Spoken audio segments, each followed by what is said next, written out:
Kadurkhil United মুসলিম উচ্চ বিদ্যালয় কর্তৃক আয়োজিত আজকের নিয়মিত অনলাইন ক্লাসে সবাইকে স্বাগতম। প্রিয় নবম ও দশম শ্রেণীর শিক্ষার্থীরা কেমন আছো? আশা করি আল্লাহর রহমতে সবাই ভালো আছো। আজকে আমি আলোচনা করতেছি, তোমরা বোর্ডে দেখতে পাচ্ছ, ফিন্যান্স ও ব্যাংকিং নবম দশম শ্রেণী, এটা দুই ক্লাসের জন্য উপযোগী।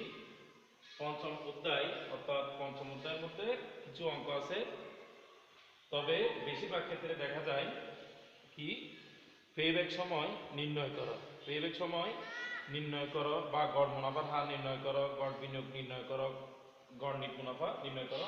আমি আজকে তোমাদের একটা অঙ্ক নিয়ে আলাপ করতেছি যেটা পেব্যাক সময় নির্ণয় করতে হয়, এটা পরীক্ষা কিন্তু বেশ আসে।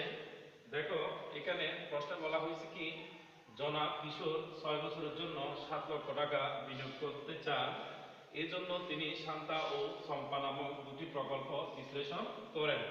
প্রকল্পগুলো থেকে আগামী 6 বছরের সম্ভাব্য নগদ আন্তঃপ্রবাহের পরিমাণ নিম্নরূপ, অর্থাৎ এই 6 বছরের নগদ আন্তঃপ্রবাহ টাকা হচ্ছে এগুলা।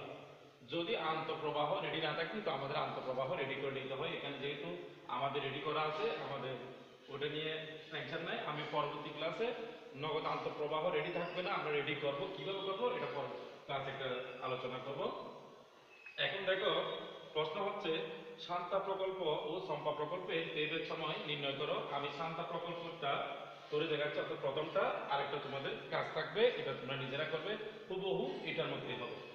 প্রথমে আমাদের অঙ্কের কাজ হচ্ছে, যদি নগদ প্রবাহ পেব্যাক নির্ণয় করতে বলে আমাদের 3 কলাম বিশিষ্ট একটা ঘর করতে হবে। প্রথম কলামে বছর, দ্বিতীয় কলামে নগদ প্রবাহ, তৃতীয় কলামে ক্রমযোজিত নগদ প্রবাহ। আমরা বছরের মধ্যে প্রথমে একদম শুরুতে দেখো আমাদের বছর কয়টা আছে? 6টা। তবে আমরা কাজ করব জিরো, অর্থাৎ শূন্য বছর সহ ধরে কাজ করব। 0, 1, 2, 3, 4, 5, অর্থাৎ আমরা 6টা বছর লিখে ফেলবো। 6টা বছরের জন্য আমি সারি করে নিচ্ছি, দেখো তোমরা।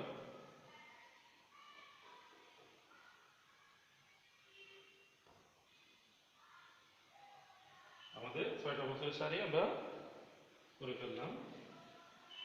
এবার দেখো প্রথমে আমাদের বিনিয়োগ কত ছিল?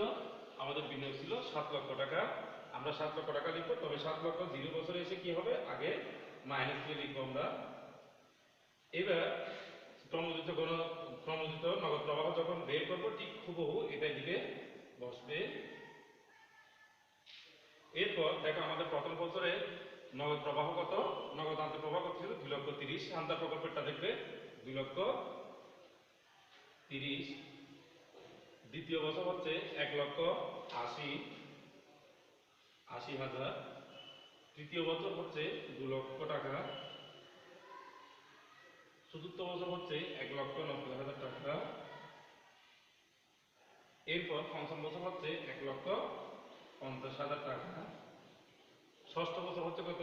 1,30,000 টাকা। এটা আমাদের কিন্তু প্রশ্নে দেওয়া আছে, আমরা এটা লিখে ফেললাম।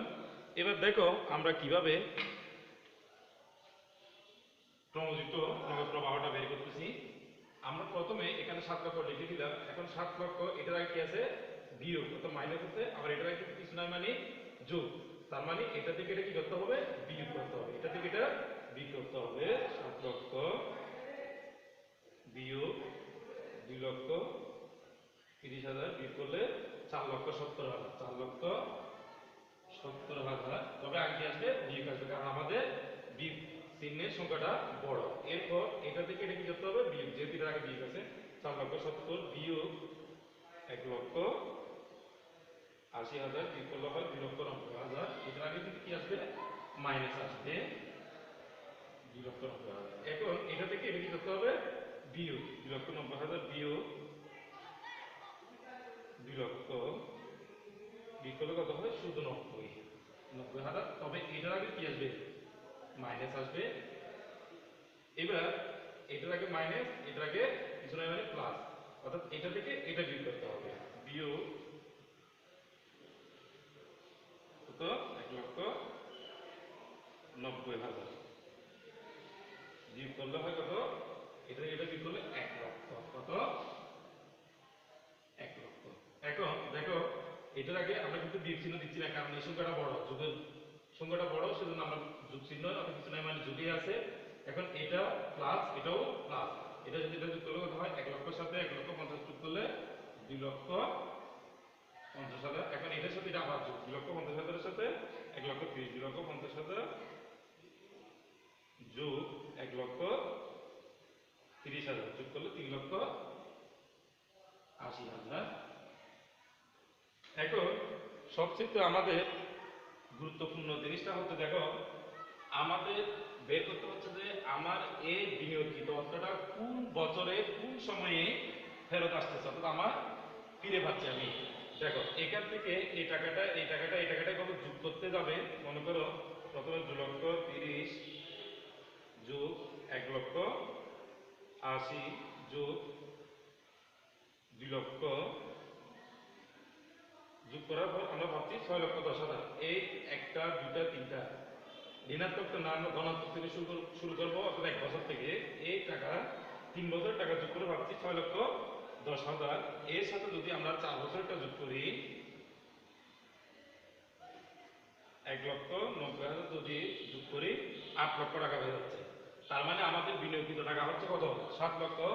আমরা এই টাকাটা 7 লক্ষর ওভার যেতে পারবো না, 7 লক্ষর বেশি হতে পারবে না, 7 লক্ষর ভিতর থাকতে হবে। তো 7 লক্ষর ভিতর কত, 6 লক্ষ 10,000 টাকা আমরা ফেরত পাচ্ছি কোন বছরে, বেশি হতে পারবে না, মাথায় রাখতে কম হতে হবে। অর্থাৎ এটা আমাদের 7 লক্ষ টাকা, এটা কি হতে হবে, 7 লক্ষর ভিতরে হতে হবে। 6 লক্ষ 10,000 যোগ করলে পাচ্ছি আমরা, তাহলে কোন বছরে ফেরত পাচ্ছি, 3 বছরের মধ্যে। এটা যোগ করলে কিন্তু 7 লক্ষ থেকে বেশি হয়ে যাচ্ছে, কমের মধ্যে কত বছর, 3 বছর। আমি কাজটা দিকে দেখাচ্ছি, পে ব্যাক, পে ব্যাক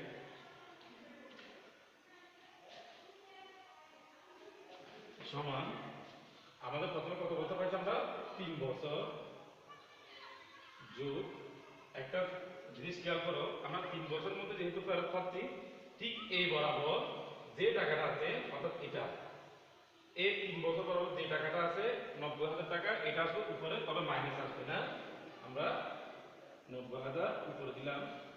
ঠিক এই 3 বছর বরাবর যেখানে নগদ প্রবাহ এর নিচে একটা 3 বছর বরাবর এর নিচে একটা, অর্থাৎ 1,90,000 আসবে কোথায়, নিচে। তার মানে এখন আমরা 3 যোগ এটাকে এটা দিয়ে কি করবো, ভাগ করবো, 90,000-কে 1,90,000 দিয়ে ভাগ করবো, 90,000 ভাগ 1,90,000 ভাগ করলে হয় 0.47, 0.47। এখন আমরা এটা যদি যোগ করে নিই, যোগ 3 কত হয়, 3.47 বছর, অর্থাৎ 3.7 বছরের মধ্যে আমাদের প্রায় হবে এই, আমাদের ফেরত সময় হচ্ছে 3.47। ঠিক একইভাবে তোমরা সম্পর্ক প্রকল্পের ফেরত সময়টা নির্ণয় করবে। আশা করি তোমরা বুঝছো। আজ এ পর্যন্ত, সবাই ভালো থাকিও, সুস্থ থাকিও। পরের ক্লাসে আমি এই চ্যাপ্টারের আরো কিছু অঙ্ক নিয়ে আলোচনা করবো। আল্লাহ হাফেজ।